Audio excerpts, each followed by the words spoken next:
Hello বন্ধুরা, সবাই কেমন আছো? আশা করি ভালো আছো। আর আমি যে খুব ভালো আছি সেটাও বলতে পারবো না আজকে।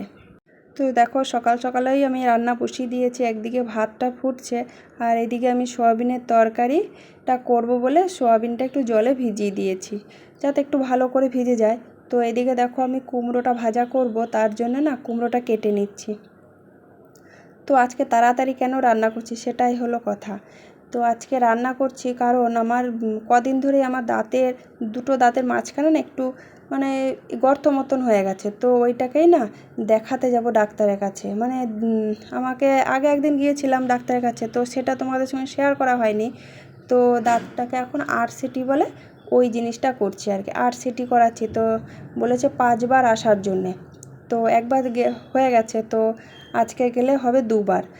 তো তো আজকে যাব বলেই না, তার জন্য এত তাড়াতাড়ি। এদিকে দেখো, আমি কুমড়োটা ভাজা করব, তার জন্য কেটে নিচ্ছি ছোটো ছোটো করে। আর ওদিকে সয়াবিনের আলুটাও কেটে নেব, আলু আর একটু টমেটো। তো তাড়াতাড়ি যাব বলতে 11টার মধ্যে আমাকে ওখানে পৌঁছাতে হবে। তার মধ্যে আমার ছেলের স্কুল আছে, ওকে গাড়িতে তুলে দিয়ে তারপরেই আমি এখান থেকে বেরিয়ে যাব, একদম ওই পথে বেরিয়ে যাব। তো বাড়িতে একা আছি বলে না, আমাকে একাই যেতে হবে। আর ওর বাবা তো বাড়ি নেই, তো আমাকে একাই যেতে হয় প্রতিবারই। আগেরবারেও আমি একাই গেছি, এবারেও আমি একাই চলে যাব। তো এদিকে দেখো, তোমাদের সঙ্গে গল্প করতে করতে আমি রান্নাটা বসিয়ে দিয়েছি। কুমড়ো ভাজা যেটা করব বলেছিলাম না, ওইটা।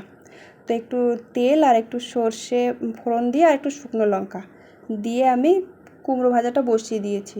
আর এদিকে জানো তো, আমি পেঁয়াজটা কেটে রেখেছিলাম, তো পেঁয়াজটা দিতে না আমি ভুলে গেছি একদম। তো কুমড়োটা দেওয়ার পরে তো আর পেঁয়াজটা দেওয়া যাবে না, তার জন্যে যা আছে ওই তাই রান্না করে দিলাম। তো কুমড়ো ভাজা সয়াবিনের তরকারিটা করে আমি আপাতত এখন চলে যাব। আর ওখান থেকে এসে একটু ডিমের অমলেট করে নেবো ওর সঙ্গে। তো যদি ভালো লাগে তাহলেই করব, না হলে আর করব না। কেন, এখন কখন আসবো না আসবো সেটা তো আর বলা যাচ্ছে না। যদি দেরি হয়ে যায় তো একবার খাওয়া দাওয়া করেই যাব। আর এসে যদি ভালো লাগে খাবো, না হলে খাবো না। তো দেখো, এদিকে কুমড়ো ভাজাটা ঢাকা দিয়ে আমি এবার মেয়েটাকে সকালে ধরো খাওয়াইনি, তো ওকে আমি এখন খাওয়াতে চলে গেছিলাম। তো এসে দেখছি যে হ্যাঁ, কুমড়ো ভাজাটা হয়ে গেছে। তো এটাকে নামিয়ে নেব। আর তারপরে আমি সয়াবিনের তরকারিটা বসিয়ে দিলাম। তো সয়াবিনের তরকারিটা আমি দেখো কীরকম করে রান্না করি। সয়াবিন আলু একসঙ্গে সিদ্ধ করতে দিয়ে দিই। তো সিদ্ধটা হয়ে গেলে সয়াবিনটা একটু সিদ্ধ ভালো হয়ে যায়, আর আলুটা আর তোলা হয় না, আলুটা এখন থেকে যায়। তো আলুটা সিদ্ধ হয়ে যায়, তারপরে আমি তুলি, মাঝপথে আমি সয়াবিনটাকে তুলে নিই। তো এরকম করি আমার রান্না বান্না। তো দুজনা মানুষ, তো অতটা যে খুব ভালো করে রান্না করি সেটাও নয়, মোটামুটি কাজ চলে যাওয়ার মতন রান্না করি আর কি। তো এদিকে দেখো, বললাম না যে সয়াবিনটা অর্ধেকটা সিদ্ধ হয় তখন আমি তুলে নিই। তো দেখো, আমি সয়াবিনটা না অর্ধেকটা হয়ে গেছে আর আমি অর্ধেকটা অবস্থাতেই তুলে নিয়েছি। আর এদিকে দেখো, তোমাদের রান্নার রেসিপিটা তোমাদের দেখাতে পারলাম না, একটু তাড়াতাড়ি ছিল। তো এদিকে সয়াবিনের তরকারিটাও হয়ে গেছে মোটামুটি। আর এইদিকে দেখো, আমি চলে এলাম ঘরে তাড়াতাড়ি রেডি হবার জন্যে। বললাম না, আজকে খুব তাড়াতাড়ি আছে আমার। তো তাড়াতাড়ি বলতে এদিকে দেখো, আমি শাড়ি পরবো না চুড়িদার পরবো, সেই দুটো নিয়ে আমি এখন মাথা খারাপ হয়ে গেছে আমার, যে আমি কোনটা পরে আমি যাব। তো এখন দেখো, শাড়িটা বার করেছিলাম, তো শাড়িটা আবার রেখে দিলাম। এখন চুড়িদারটা যেইটা পরবো সেইটা আমি আর খুঁজে পাচ্ছি না। তো এখন কোনখানে আছে সেটাই আর কি খোঁজাখুঁজি চলছে, একবার এদিক একবার ওদিক খোঁজাখুঁজি করছি আমি। তো লাস্টে না পেয়ে যে শাড়িটা বার করেছিলাম সেইটাই আমি পরে নিলাম আবার। দেখো, শাড়িটাই পরে নিয়েছি। তো এবার চলো, তো এদিকে টোটোকে ফোন করে দিয়েছি, তো টোটোও চলে আসবে। এইটা হলো আমাদের গ্রামের ভিতরের রাস্তা, হ্যাঁ, যেখানে আমরা থাকি ওইখান থেকে হাই রোডে উঠতে হয় যেই পথ দিয়ে, সেই আর কি পথটা। তো দেখো, এরপরে আমরা হাই রোডে উঠে যাব। এটা হলো গিয়ে তোমার বর্ধমান বোলপুর যাওয়ার যে রাস্তাটা, ওইটা। তো এখন যাচ্ছি আমি। আমাদের বাড়ি থেকে সামান্য, খুব যে একটা দূরে সেটাও নয়, মোটামুটি আর কি। তো এবার আমি চলে এসেছি, দেখো এই জায়গাটাতেই না আমি ডাক্তার দেখাবো।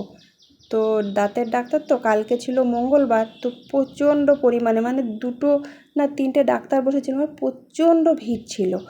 তো দেখো এইদিকে এত ভিড় কি বলবো, মানে 11টার সময় করে চলে গেছি, এসেছি আমি প্রায় 3টে সাড়ে 3টে হয়ে গেছে। তো এদিকে দেখো আমার আবার একটু নজর চলে গেছিলো জামা কাপড়ের দিকে, তো একটু জামা কাপড়গুলো ঘুরে দেখে এসেছি। আর এদিকে দেখো বাড়ি এসে আমি দেখছি আমার মেয়ে ঘুমের জন্যে আর দেখতে পাচ্ছে না, চোখটা ডলাডলি করছে।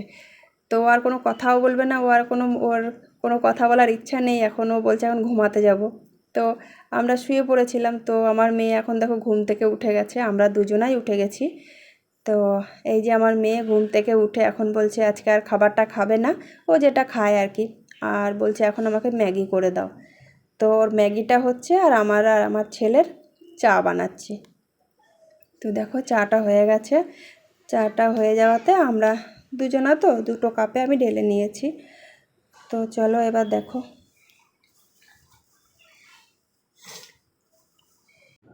তো দেখো এদিকে আমরা সবাই মিলে বসে গেছি খাবার খেতে, চা বিস্কুটের কৌটা নিয়ে একদম বসে গেছি। আর আমার মেয়ের ম্যাগিটা দেখো সামনে নিয়ে বসে আছে, মানে কতক্ষণে ঠান্ডা হবে ততক্ষণে খাবে আর কি। তো এখন ফ্যানটা চলছে, ঠান্ডা করছি ওর খাবারটা। আর আমার ছেলে আর আমি ওই যে 2 কাপ চা নিয়েছি, আমরা দুজনা চা খাবো, আর ওর জন্যে ম্যাগি করেছি। তো আজকের মতন ব্লগটা এই পর্যন্তই শেষ।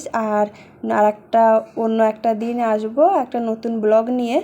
তো ততক্ষণ আপনারা সবাই ভালো থাকবেন, সুস্থ থাকবেন, এটাই চাই। তো আজকের মতন টাটা সবাইকে।